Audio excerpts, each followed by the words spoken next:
Hi guys, welcome back to my channel.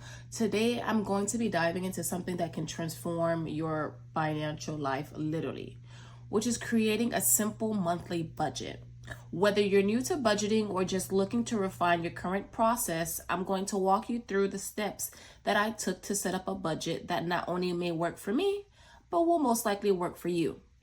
So you see, having a budget isn't just about restricting your spending. It's about gaining control over your financial future. So let's get started. So before you create your budget, you need to gather some essential financial information. Here's what you need. First, you need your income sources. This is where I list all my sources of income, including my job, my side gigs, and any government assistance. I also make sure to note the amount that I receive after tax, because we all know the money is not true until they've removed all the deductibles. So in this case, I actually receive two types of income, and that may vary. So I get paid once a month on the last day of the month from my job. The only time that may change is if the last day of the month falls on a weekend or holiday and I get paid the Friday prior. From my full-time job, I will always get paid $3,257.53 monthly. I have a part-time job that I sometimes call seasonal because it is a stadium and it depends on how many events are being booked at the stadium to/for me to get paid. So I realized that this past season and even now, this is kind of how my schedule is. I know for sure during football season, I am working August through December. If we make the playoffs, great. It'll continue into January. If we don't, I stop. I come to a complete halt at December. Now we pick back up about 4 months later in March, and from March to June we have random events. So like in March we'll work for 2 weeks, we'll have maybe a 3-day event in May, and then we'll probably have a concert or two or even three in June. It comes to a halt, and then we continue back up in August, and it repeats itself. My paycheck may vary because it is a part-time/seasonal job. So my paycheck, I may receive 100 at minimum, or I may even receive 400 at maximum. But that is my income. Next, I'm going to show you my monthly expenses. These are essentially information that can be divided into fixed and variable expenses. Fixed expenses are those that stay the same each month, like certain bills like rent and insurance, while variable expenses can actually fluctuate, like groceries and entertainment.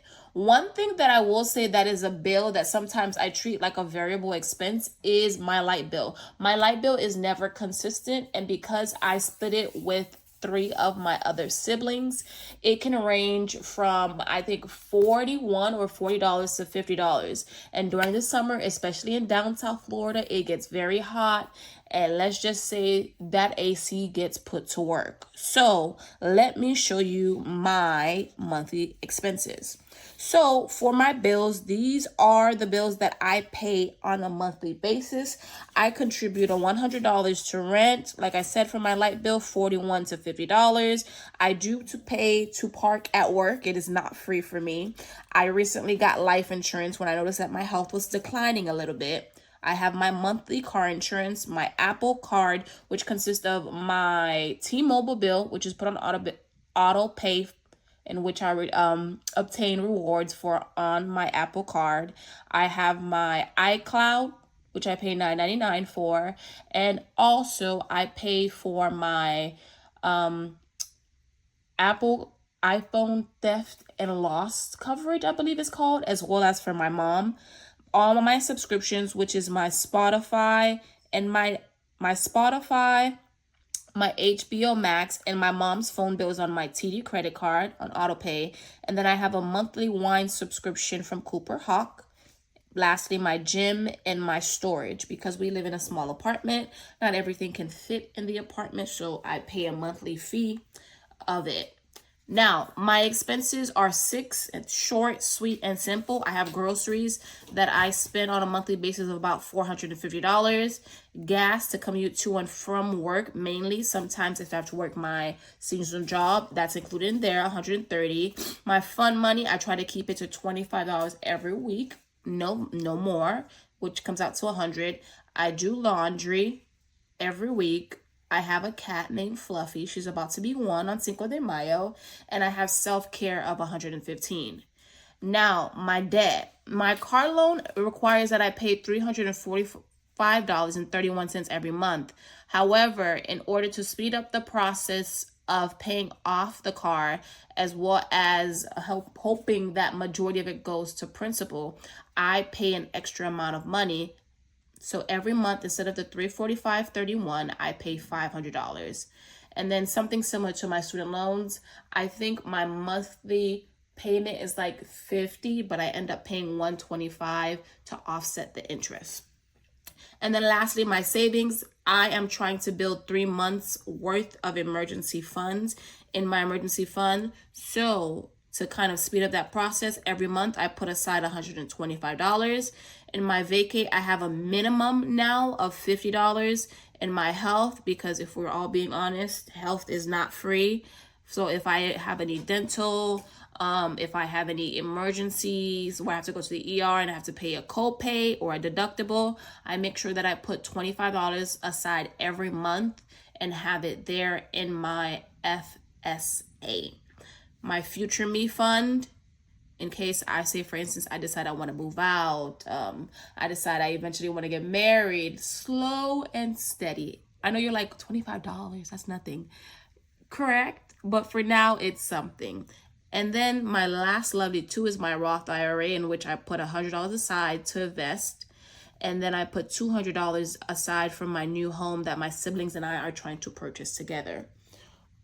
So when we look at the numbers and we crunch them, which I already did on the side, this is my budget info. For my bills, it comes up to $943.66. My debt comes up to $625 even. My expenses come to $870. And then my savings come up to $525. So when I calculate all of that together, it comes up to $2,963.66.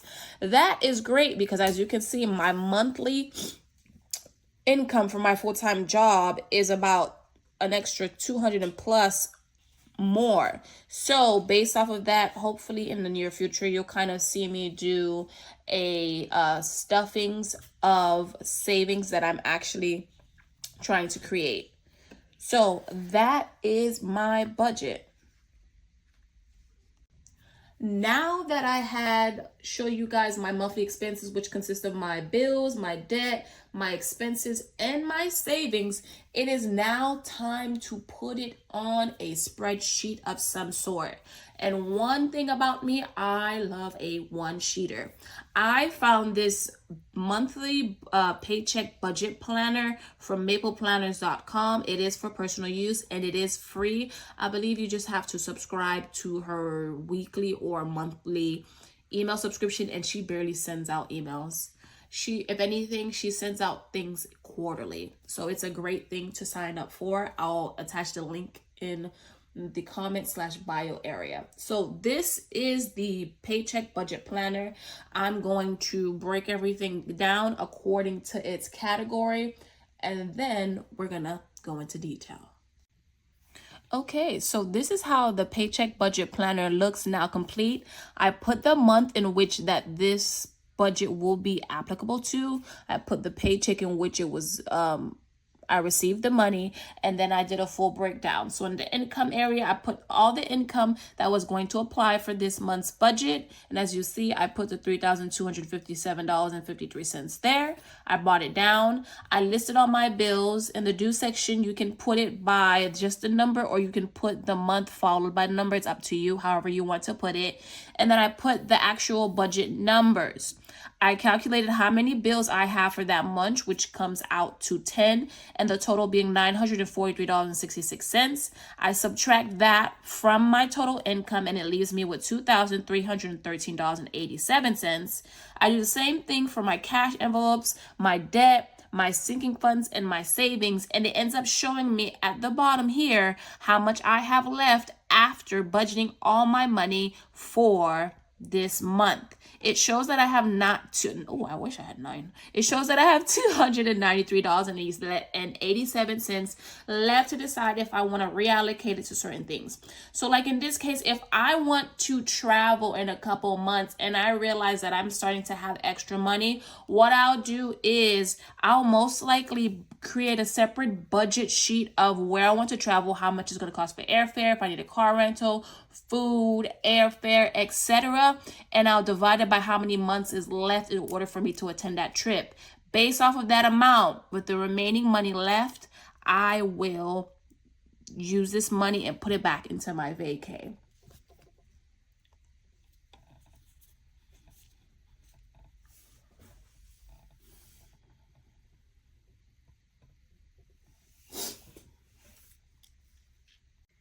So now that my budget is set up, this is where it sometimes gets tricky for the everyday person. And that is if you need to adjust your budget, okay? So say for instance, if I end up going to work and I forget to pay off my parking by the 4th, my job charges $15 every day afterwards.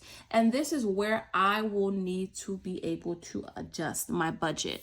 I'll look through, especially if I already allocated this leftover money to something, I'll look through and see what am I willing to sacrifice temporarily just to pay this small bill off. And in this case, I would immediately go to my fund money and say, hey, if I end up paying it on the 5th and this is no longer $74.90 and it is now $89.90, I'll take $15 from my fund money and pay it off towards the parking, because your girl needs to park. And this is where you have to start adjusting your budget, because if we're honest, life happens. And outside of crying temporarily and soaking in it, we have to get up and push forward. And when it comes to budgeting, we have to make sure that we are willing to sacrifice something in order to still keep our bills current and not lose anything.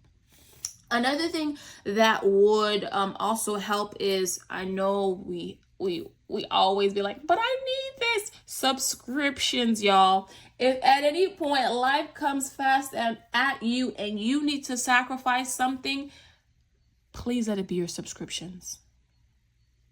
Okay? Please let it be your subscriptions. It's okay if you cut something off temporarily, or you even call them and pause. I don't know if people know this, but you can call a company and say, hey, can you temporarily pause this payment? Or can I not have it this month and come back next month? And if they ask you why, be honest. You'll be surprised. They'll even say, you know what? We'll keep it on this month. We'll just waive the fee. I've had that happen to me and I've cried tears of joy. So whenever you have to adjust your budget, please let subscriptions be the first thing that you are okay with subscribing. Yes, you'll notice that I took away money from fun. That's just temporarily. I know I just have to make sure I hold myself accountable for the next month and make sure that I pay off my parking for the 4th. So one thing I've done now, because this did happen to me last month, is I set an alarm. I make sure that I have an alarm on the 3rd that reminds me, hey, tomorrow's the last day to pay for your parking. And I also have an alarm on the 4th that rings at 9, noon, and 5. So if at 9 a.m. I haven't paid it off, pay it off then. If by noon I haven't paid it off, paid it off. If I have one by 4, girl, you're okay with paying that extra. You must have extra money.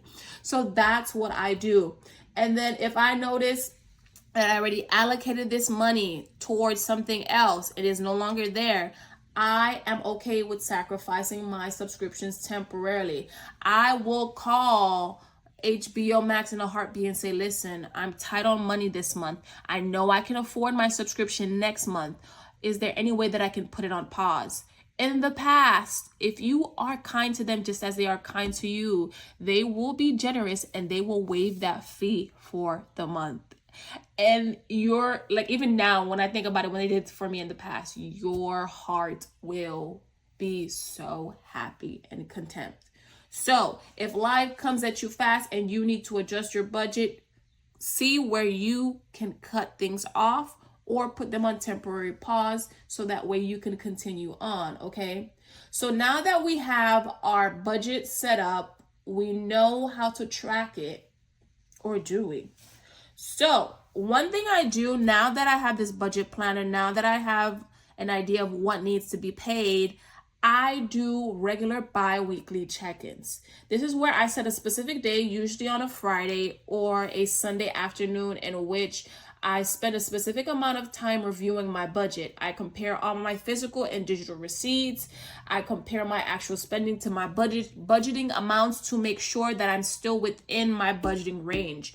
If I see that it is barely halfway through the month and I've already spent over certain areas, I make sure I go back and see if there's any way I can cut costs, or if I need to pick up a shift doing Uber Eats. Yes, I'm that type of person. If I realize this is just my full-time job, a paycheck, and I'm not receiving any money from my part-time job, your girl will go find extra income and I will do Uber Eats, okay? And this is where I start to adjust as necessary, because remember, life happens, life changes, and so will our budget. So we cannot be afraid to adjust it as our income or expenses change. Also, in another video, I'll most likely kind of explain how I document everything into detail. So outside of keeping record of my spending using a physical and digital receipt, I actually have a Excel spreadsheet that I have on the Excel app through my Google Drive, and I'll hopefully share it with you guys. Okay, so that way I keep a record of my spending, and I have a budgeting tool that helps me keep track of my expenses in real time. Okay. So I think that's it. I've talked about how we create a simple budget, how we keep track of it, where you can keep track of it at an affordable price on physical old school paper with pen and pencil and eraser, and a whiteout for little razzle dazzle. So now that we've talked about everything, remember, budgeting is a powerful tool, but it takes practice and commitment to see results. It doesn't happen overnight. And don't be angry at yourself if you realize that you're on your second or third month and you're still struggling. That is completely fine, and that is completely normal.